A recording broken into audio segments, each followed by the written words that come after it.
14 octobre 2022.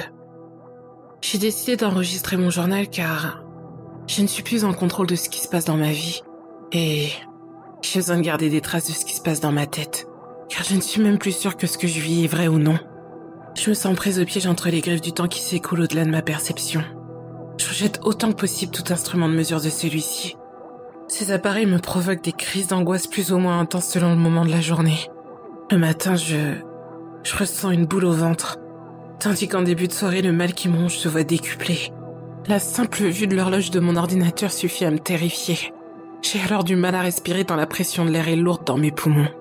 Mes mains et mes jambes sont également frappées par de violents tremblements, le tout témoignant de ma plus grande peur. Le temps où, plutôt le monstre qui se trouve à sa frontière.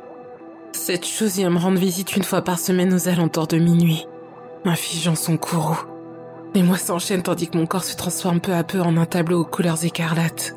Une peinture, destinée à être recouverte pour en conserver son innocence.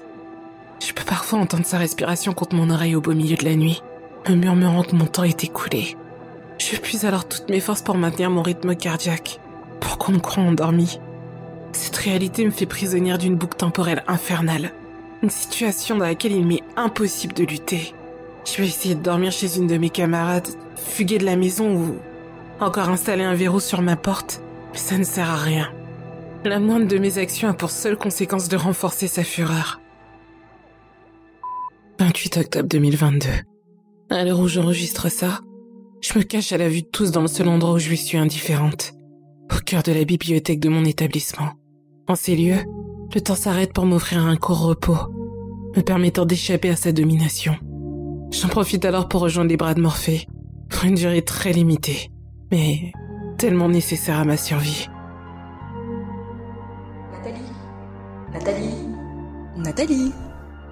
Nathalie, réveille-toi. J'étais réveillée une nouvelle fois par le sourire de Madame Martin qui pensait bien faire en me ramenant à la réalité. Il est désormais temps pour moi de retourner dans le couloir de la mort. Je peux d'ores et déjà apercevoir le soleil se coucher à travers la fenêtre en cet automne. Cette simple indication quant à ma position dans l'espace me suffit à emballer mon rythme cardiaque. Mon temps est compté. Si seulement je pouvais fuir dans un lieu où le temps n'aurait pas d'emprise. Un endroit où j'aurais le contrôle. 9 novembre 2022. Torturée par ce quotidien qui ne me laisse aucun répit depuis la rentrée, je m'accroche tant bien que mal pour conserver un rythme de travail à la hauteur des exigences de l'Institut. Nous travaillons actuellement sur une création d'histoire graphique avec composition et ancrage. On doit le rendre avant la fin de ce semestre. Toujours est-il que la volonté à elle seule n'est pas suffisante. Mon corps s'épuise de manière significative. Je suis trahie par mes cernes quand je me regarde dans le miroir. Je le cache autant que possible avec de l'anti-cerne, mais combien de temps est-ce que je vais encore pouvoir tenir? Mes pensées se dispersent, annihilant la moindre combativité quant à l'espoir d'échapper à ce monstre. L'insomnie qui me ronge gagne peu à peu du terrain, affectant mon univers graphique.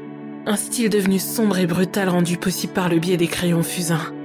Par-dessus tout, me voilà maintenant incapable de concevoir autre chose que des croquis de cette femme. Nous nous ressemblons physiquement, que ce soit par la couleur verte de nos yeux, le châtain de nos cheveux et la perte de notre œil gauche. Cependant, des différences notables créent notre opposition, particulièrement grâce à son style vestimentaire décomplexé. Elle porte un pantalon en cuir noir moulant, un top blanc et une veste couleur kaki, toujours portée de façon à laisser ses épaules à nu. Pour cette tenue, je me suis inspirée de l'ensemble que m'a offert une copine. Un tas de fringues condamnées à prendre la poussière. Alors, tant qu'ils me servent dans ce but, je ne porte que des vêtements amples de toute façon. Ils me permettent de cacher les cicatrices sur mon corps. Parlons maintenant de la pièce maîtresse, son trait le plus atypique. Il s'agit du vide au sein de son globe oculaire. Il est comblé par le cadran d'une horloge. C'est un symbole. Elle règne ici en maître sur son temps. Cette femme est l'idéal que je n'atteindrai jamais. Esclave de ma peur envers cette entité autrefois si familière. J'ai bien conscience qu'en parler pourrait m'aider à arranger la situation. Pour autant, j'en suis incapable. Et ça me dégoûte. Je me dégoûte. Malgré tout, je reste complètement aveuglée par mon obsession envers le concept même du temps. Et plus particulièrement à l'idée d'un moyen pour le défaire. Il faut que je fasse quelque chose avant de devenir complètement folle. Je ne sais pas quoi faire. Par pitié, je veux que ça s'arrête. 18 novembre 2022. Ravagée par le doute, J'ignore éperdument dans quel but j'enregistre ces notes. Probablement pour soulager mon profond mal-être, comme dirait ma psychologue scolaire. Toutes ces séances m'aident à analyser mes émotions face à la situation, pour qu'un beau jour, je puisse les surmonter. Tout cela me paraît surréaliste. L'avenir n'est qu'une triste fable hors de ma portée. Je n'ai plus l'endurance nécessaire pour me battre. Je me sens vide, au point de ne plus ressentir la douleur de ses coups. Peut-être qu'il finira par se lasser de moi. Aucune chance. Il cherchera par tous les moyens à me faire souffrir comme ce jour-là. Je ne pourrai jamais oublier son rire. Le même que mes parents ont pris pour une réaction nerveuse. C'était en réalité une exposition hideuse de son être. Ces échos reflètent les souvenirs du jour où je suis devenue l'objet de sa convoitise. Nous étions alors encore une famille, partis en week-end pour fuir le quotidien et lui apporter un peu de magie. Une action des plus inattendues puisque nos parents n'ont plus le temps pour nous. Ma mère s'est vue offrir le poste de directrice dans une école de danse, en se rapprochant d'une famille aisée qui a fait construire en prenant le parti de sa renommée. Depuis, elle passe tout son temps dans l'école, que ce soit pour la préparation de ses cours ou la communication sur l'ouverture prochaine de l'établissement pour la rentrée. Pour couronner le tout, elle est souvent en déplacement les week-ends. Quant à mon père, il est artisan pâtissier de métier et s'est vu engagé dans une grande surface en tant que responsable des rayons tradition. Un choix que je pourrais jamais comprendre. Il ressort tout juste d'un burn-out et il fonce tout droit vers un autre. Ce type d'entreprise ne s'exerce qu'à exploiter ses salariés, jusqu'à l'épuisement physique et moral, avant de passer au suivant. À cause de ça, il passe ses journées à travailler au magasin. Puis à son retour, soit il dort, soit il travaille sur des travaux d'agrandissement de la maison. En gros, on est devenus peu à peu des inconnus au sein du même foyer. J'étais si heureuse quand ils nous ont annoncé être disponibles un week-end complet, juste avant la rentrée. On allait en profiter pour faire de la randonnée dans un sentier à quelques kilomètres de la ville. En ces lieux, un monstre qui partage mon sang est né. Il s'est éveillé à la prise de mon œil gauche depuis l'accident sur la piste. Je me rappelle avoir senti l'impulsion de sa main contre mon dos, me propulsant dans le fossé à mes pieds. La sensation vertigineuse de la chute m'avait paralysée, tandis que je me sentais tomber la tête la première sur les branches en bataille. L'information n'ayant pas atteint mon cerveau, mes yeux étaient grands ouverts, analysant ce qui venait de se produire. Mais tout cela n'avait duré qu'une fraction de seconde avant que toutes mes sensations ne disparaissent. Je ne ressentais plus rien, hormis une extrême douleur. Je me suis efforcée de fermer les yeux, quand je me suis rendu compte qu'une gêne à l'œil gauche m'en empêchait. Ma vue était troublée par un corps étranger au sein de mon globe oculaire. Enfin... non, ce n'était pas le cas. Je ne voyais plus rien de cet œil. Je m'étais mise à tâter délicatement la zone quand je me suis rendu compte qu'un bout de bois avait perforé ma rétine. Le tronc principal s'était brisé au cœur de ma pupille, en de nombreux morceaux s'étant éparpillés tout autour. C'est là que j'ai senti mon œil pleurer d'un liquide qui coulait doucement, partout sur mes doigts et mon visage. J'avais immédiatement retiré ma main en proie à de violents tremblements. Quand j'ai vu mon propre sang ruisseler pour venir s'écouler sur mes doigts, je me suis rendu compte de la gravité de ma blessure. Et je me suis mise à hurler de toutes mes forces. J'avais l'espoir que mes cris de douleur puissent alerter quelqu'un qui pourrait me venir en aide.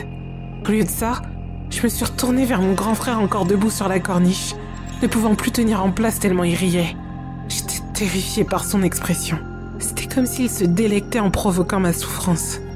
Après ça, je n'ai plus aucun souvenir. Ce sont mes parents qui m'ont raconté m'avoir trouvée dans le fossé, après avoir entendu mes cris de douleur. J'avais perdu connaissance. Ils avaient tout de suite appelé les urgences qui m'ont immédiatement prise en charge et conduite au bloc pour procéder à une énucléation. Au cours de l'opération, ils m'avaient extrait complètement le globe oculaire et une partie du nerf optique pour éviter toute infection. Ils avaient ensuite comblé le vide par un œil de verre. Aucun mot ne pourrait décrire ma souffrance à la sortie de l'hôpital. J'avais perdu un œil de façon irréversible à cause de mon propre frère. Depuis cet événement, à chaque fois que je ferme l'œil, cette même expression m'apparaît en guise de rappel. J'étais devenue prisonnière du temps. Ce sentiment n'avait cessé de grandir comme une pensée parasite. Si je disparais, tout rentrera dans l'ordre. Et je n'aurai plus à souffrir, n'est-ce pas? Peut-être qu'en fin de compte, j'enregistre dans le seul but de laisser une trace de mon existence misérable.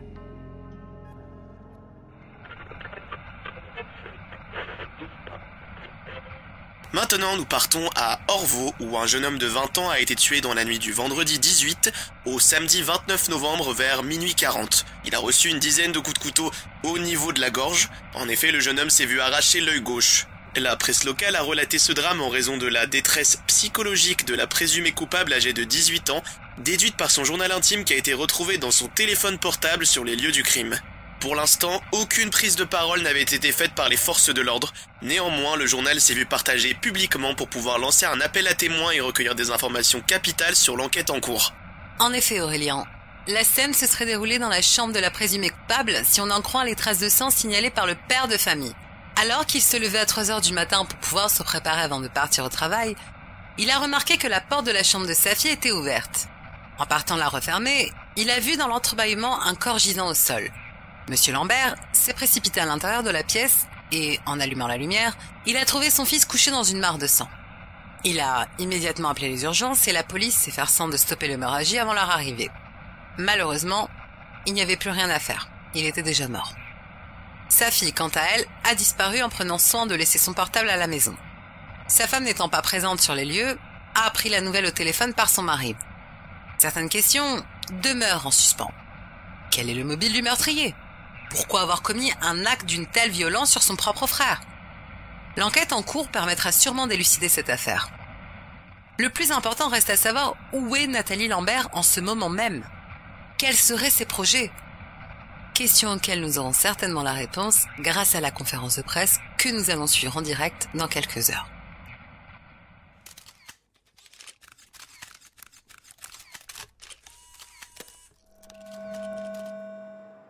Bonsoir à tous. Suite à l'analyse du journal intime de Nathalie Lambert, ainsi que des témoignages que nous avons rassemblés, tout porte à croire qu'elle est atteinte d'une dégénérescence de sa perception, la conduisant inévitablement à un syndrome paranoïaque. Elle aurait assassiné son grand frère en raison de la perte de son œil gauche, dont elle le considérait entièrement responsable, à la suite du tragique accident sur le sentier qui fut à l'origine de sa maladie mentale. Selon le témoignage de sa camarade de classe, son comportement était devenu étrange depuis la rentrée des vacances de la Toussaint. Au-delà de la perte de son œil gauche et du regard que lui portaient les autres, dû à son handicap, elle semblait particulièrement effrayée depuis la rentrée et observait chaque étudiant autour d'elle, exprimant une insécurité certaine envers un individu côtoyant le même établissement. Un matin, tandis qu'elle avait quitté la classe à la hâte, sans raison apparente, Nathalie Lambert avait fait tomber son téléphone qui était resté allumé sur une série de notes vocales, portant des titres inquiétants. En le ramassant à l'entrée, sa camarade Elodie M a vu un étudiant de 3e année qui avait l'air de la chercher. Elle s'était interrogée sur son identité, mais cette intrigante élève était repartie en voyant que Nathalie n'était pas là. Inquiète, Elodie M s'est donc mise à écouter ce recueil de pensées particulièrement sombre et perturbant.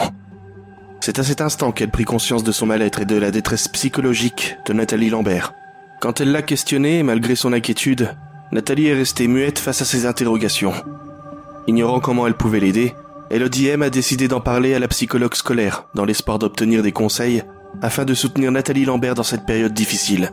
Quant à la psychologue de l'établissement, elle s'est sérieusement intéressée à son cas. Sa prise en charge a été immédiate, et elle l'a convoquée dans son bureau. Hélas, et sans grande surprise, ce premier contact n'a pas eu le résultat escompté.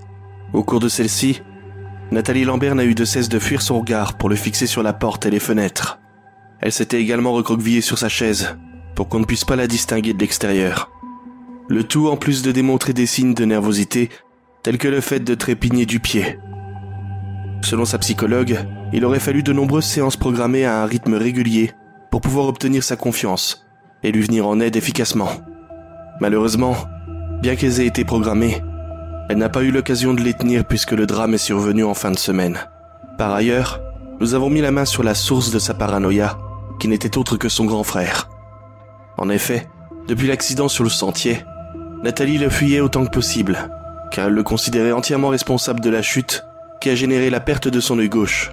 On peut imaginer sans mal qu'elle avait peur de lui et de ce qu'il serait capable de lui infliger comme supplice à la suite de ce traumatisme, qui n'était pourtant apparemment qu'un terrible accident. Précisément, ses parents témoignent que leur fils était rongé par la culpabilité. Il s'employait de son mieux à rétablir leurs liens familiaux à travers son accompagnement, en tant que parrain au sein de leur école d'art respectif. Kylian tâchait également de lui donner des conseils, afin qu'elle puisse trouver sa patte artistique et évoluer dans sa condition d'artiste. Cependant, peu importe le lieu, elle trouvait un moyen de fuir avant son arrivée, où elle le rejetait de manière violente, une fois bloqué face à lui. Et ce, à chaque fois. Cette situation le rongeait de l'intérieur, mais il désirait davantage retrouver sa sœur. Alors, il a multiplié ses efforts jour après jour. Il utilisait un sac de frappe pour seul moyen d'expulser la pression durant les nuits les plus difficiles. Toutefois, Kylian baissait les bras de temps à autre, après avoir terminé sa journée à l'institut. Avant de rentrer à la maison, il avait pour habitude de se ressourcer à la bibliothèque pour recouvrer sa détermination vis-à-vis de sa sœur. Pour en revenir à la nuit du meurtre, en assimilant toutes les données en notre possession, nous avons déduit que Nathalie Lambert, souffrant d'un trouble de la personnalité paranoïaque, a tenté de mettre fin à ses souffrances en se donnant la mort dans la nuit du 18 novembre. Seulement, Kylian Lambert, encore debout à travailler sur un projet artistique, a dû entendre un bruit suspicieux. Nous soupçonnons qu'il s'est rendu silencieusement devant la porte de Nathalie et a entendu des cris de douleur. Il aurait alors immédiatement tenté d'ouvrir la porte, constatant qu'elle était fermée, avant de l'enfoncer. Rappelons que de son point de vue, son grand frère la traque dans le seul but de finir ce qu'il a commencé avec l'accident sur le sentier. À l'intérieur, Kylian a dû être confronté à une Nathalie terrorisée, agissant par simple instinct de survie. Elle se serait ensuite jetée sur lui avant de lui asséner de nombreux coups de couteau au niveau de la gorge, ne lui laissant aucune chance de survie avant de disparaître dans la nature. À croire que son obsession envers le temps était en réalité un compte à rebours qu'elle se fixait à elle-même concernant son degré de résistance à sa maladie mentale. Sur les effets personnels de la victime, nous avons pu remarquer l'absence de cadran sur la montre.